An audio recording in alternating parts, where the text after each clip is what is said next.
басқа жақтамыз, басқа квартираға келдік.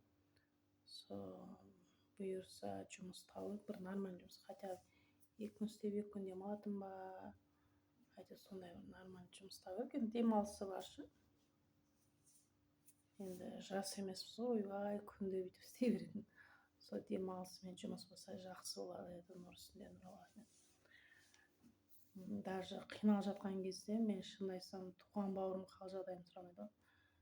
Помпашка қалайсың деп, жай бір жапырақ нан бермей қойсын. Бір шеше, бір әкеден туылдық қой. Әкеміз бөлек, шешеміз бөлек емес. Бір әке, бір шешеден, бір құрсақтан шықты. Хотя қал жағдай сұраса болады. Башты сұрамайды да. Сол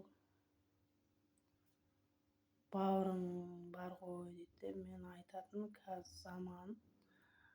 Бауыр деген бір туған бар дейді, бірге өлмек жоқ дейді.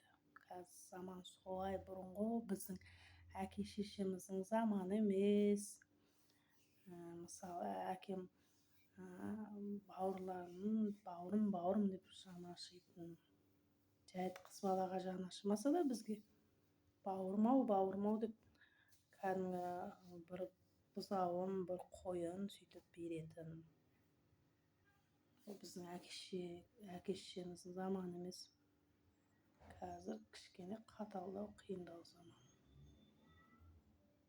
Солай.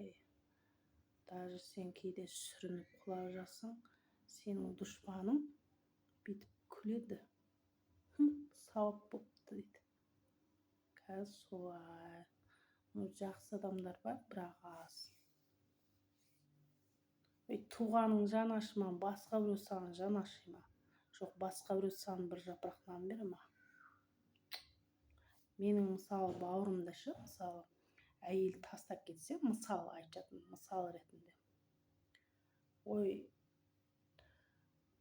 Дымсыз қалдырып, көк тиынсыз қалдырып,